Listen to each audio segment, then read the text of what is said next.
طبعا الحقيقة أنا سعادتي كبيرة جدا لكل من يقدم حبة عرق لوطنه على أي مستوى. من هنا يعني أنا سعيد للغاية إن أنا أكون متواجد بين حضراتكم.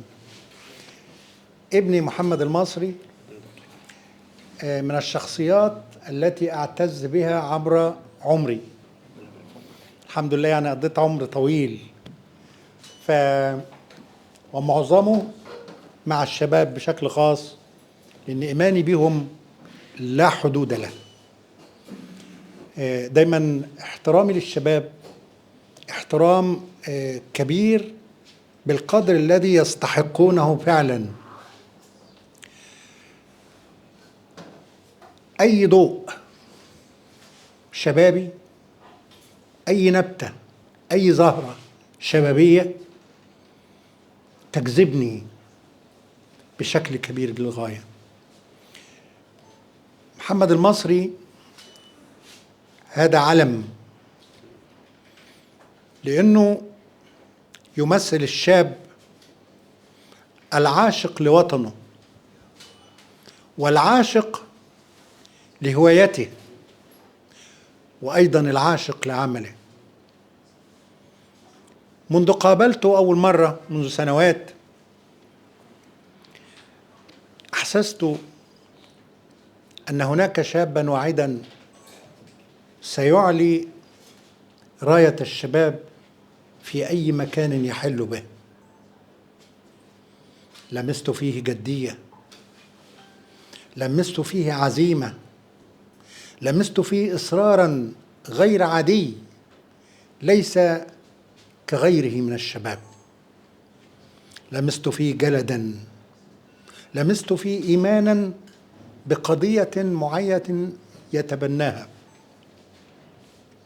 بطبعي أنا عاشق للرياضة أصلا، لأن الرياضة صنو للشباب، مع أن الرياضة يجب أن تكون في كل الأعمار. الأجانب الذين علمناهم في يوم من الأيام حريصون على الرياضة لآخر يوم في حياتهم، ولذلك يعيشون بصحة، ولذلك معدل أعمارهم أكبر من معدل أعمارنا. لأن من يفقه قيمة الرياضة يفقه معنى الصحة، يعرف جيدا كيف يستغل يومه منذ أن يستيقظ حتى نومه. محمد المصري ابن من أبناء الغربية، محافظتي. أنا أعلم أنكم شرفتم من الإسكندرية، وأعلم أيضا أن هناك فريقا آخر قادم من بورسعيد، وكلكم يعشق هذه الرياضة، رياضة الدراجات، ولكنها رياضة مقترنة بالثقافة، رياضة مقترنة بحب الوطن، رياضة مقترنة بالسياحة، رياضة مقترنة بتحصيل خبرات عديدة لا يمكن أن يصدقها بشر. محمد المصري ابن الغربية وابن مركز بسيون تحديدا، أعتبره الآن من نجوم مصر. رحلاته الأخيرة كدت أكون معه على الهواء مباشرة طوالها، حدث بحدث، محطة بمحطة، ليس فقط لأنه ابن الغربية وأنا أعتبره ابني حقيقة، ولكن هو ابن مصر الذي يشرفها في كل مجال.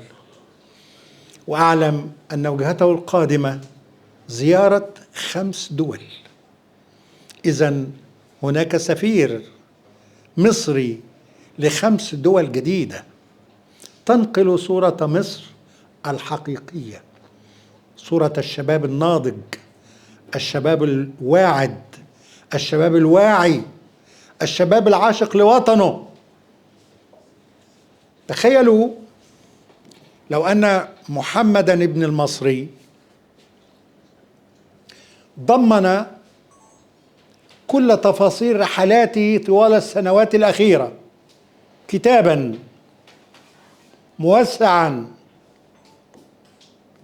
ماذا سيكون المردود؟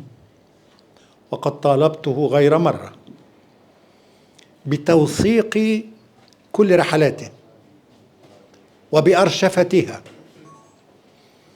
لأنه بلا توثيق لا تجد شيئا في النهاية. التاريخ والتوثيق هو أصل الأصل. تنقضي كل الأمور وتنقضي الحياة ويبقى الكتاب وتبقى الوثيقة. واليوم إخوتي وأبنائي لدينا من العتاد الشيء الكثير. أنا من جيل لم يكن يملك في يوم من الأيام، عندما بدأت رحلة دراستي للدراسات العليا بدراسة الماجستير، لم يكن هناك أصلا جهاز يسمى بالفوتوكوبي. كنا نكتب مئات الصفحات بيدنا، بل آلاف الصفحات بيدنا، حتى نختار منها في النهاية بعض فقرات نضمنها بحثا. واليوم تملكون أنتم كل المعدات، كل معدات التاريخ وكل معدات التوثيق. وبالميديا تخيلوا كيف ينقل محمد المصري إلى العالم كله بمختلف اللغات. هذه هي مهمتكم ومهمته، لأنه لا يمثل نفسه، هو يمثل الرياضة المصرية، وهو يمثل مصر، يعني هو ابن مصر، وكلنا أبناء مصر، بدءا ممن يقولون عنهم خطأ بالفراعنة. لا يوجد جنس اسمه الفراعنة أصلا، هم مصريون. الفرعون ده لقب لحاكم، ولكن الشعب مصري، فنحن تجري في دمائنا المصرية من عهد ما قبل التاريخ. ولذلك عندما أحضر أي حدث، ولا تندهشوا إخوتي وأبنائي، عندما يطلبون الوقوف دقيقة سواء لحداد أو لقراءة فاتحة لشهداء، أقول لهم استحضروا في نيتكم شهداءنا المصريين الأوائل الذين دافعوا عن مصر ضد الهكسوس. إنهم مصريون دافعوا عن أرض الوطن، وليس المقصود بها شهداءنا المعاصرين. إنهم دافعوا عن أرض مصر، أجدادنا الذين تجري كرات دمهم في شراييننا وأوردتنا. فمصر داخلكم جميعا، أنتم تختزنونها، لأنكم اختزال التاريخ كله، تتحركون باسم مصر بكل هذه الآلاف السنين. لا تنسوا هذا أبدا.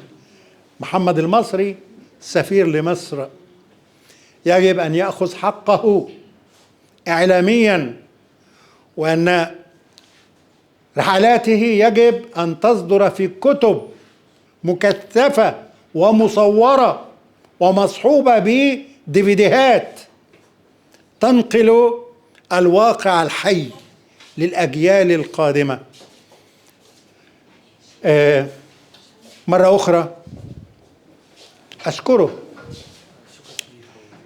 أشكره لأنه منحني أن أضيف إلى ذاكرتي ذاكرة مصر بطلا ونجما جديدا يضاف كما قلت لمن يقدمون لوطنهم الشيء الكثير.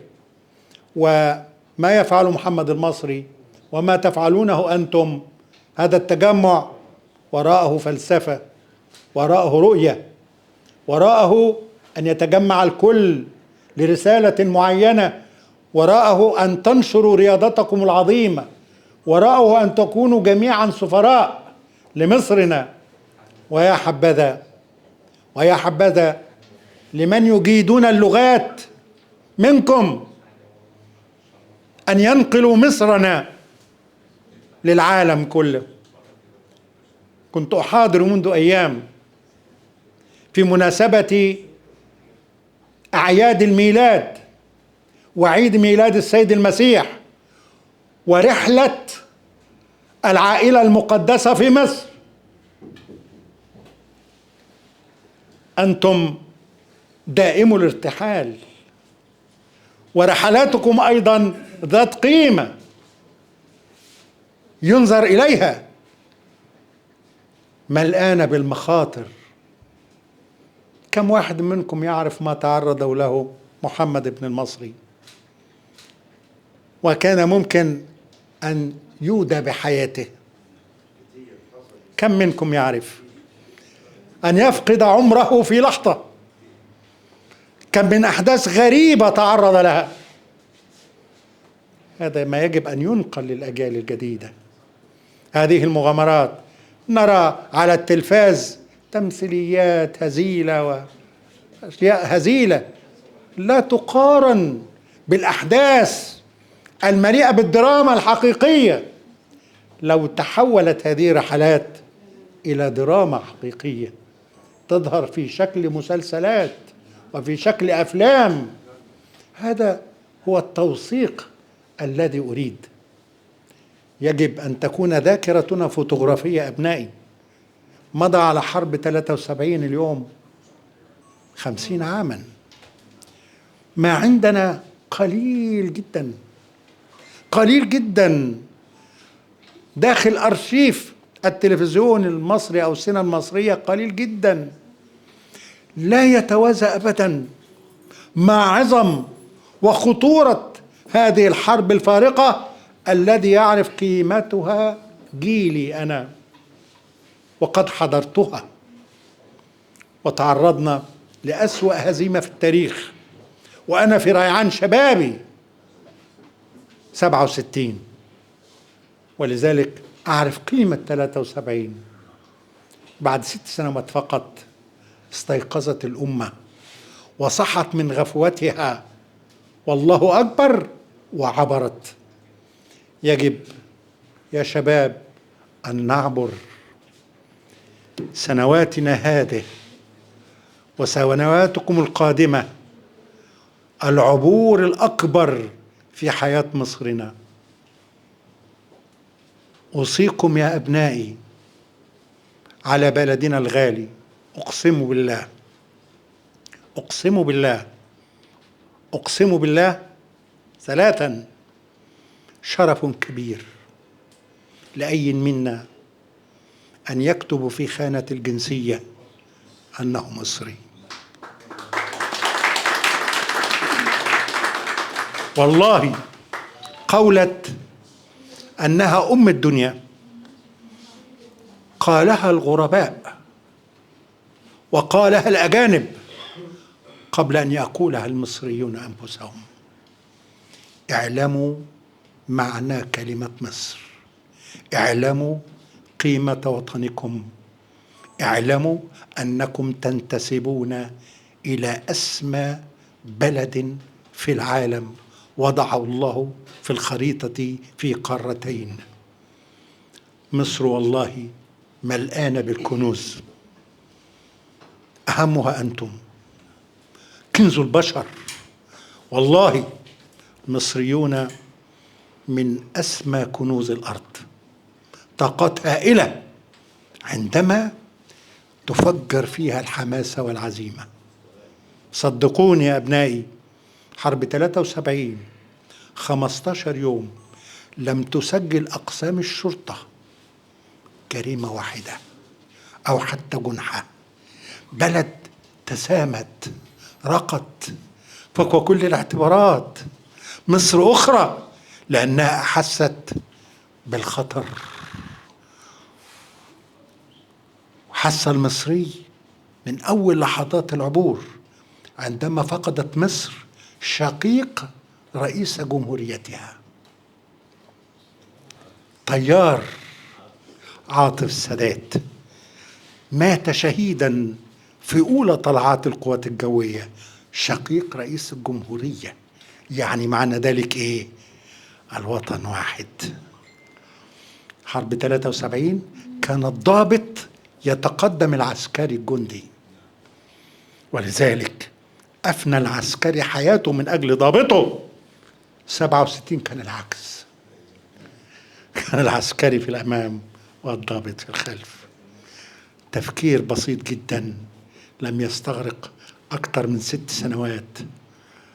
قال الكل أننا لا يمكن أن نعبر أكبر حاجز مائي في التاريخ، وقال الكل حصن بارليف لا يمكن هدمه ولا بقعة القنابل الذرية. قال الكل مواسير قنابل النابالم تحت المياه في قناة السويس فهو تحولها إلى جحيم عند أول عبور. كل هذا أصبح في الواقع خبر كان.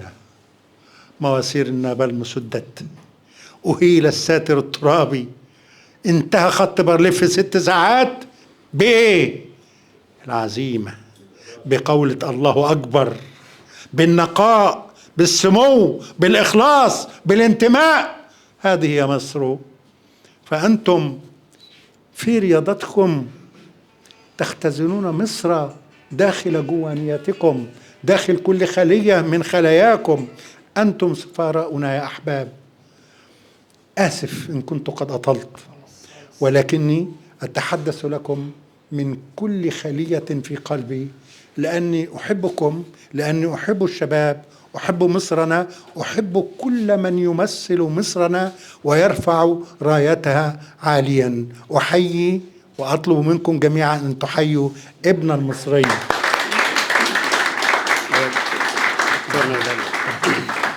والله يعني يعجز الكلام عن شكرك، ويعني فعلا أنا سعيد جدا إن التقيت بيك اليوم، والكلمة العظيمة ديت هو ده الباور اللي هيكون على طول الطريق إنه لحد ما نوصل إن شاء الله بالسلامة في خلال 90 يوم بإذن الله.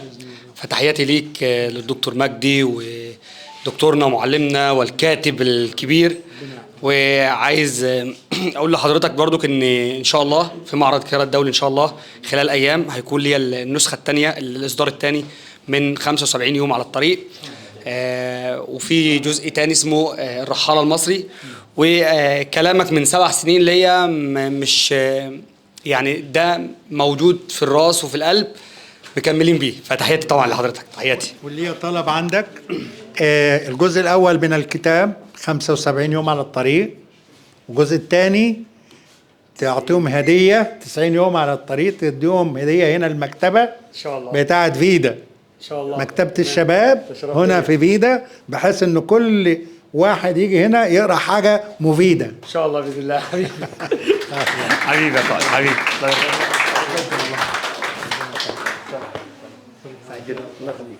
شكرا جزيلا. تسلم بكلمتك. شكرا لكم، نورتوا.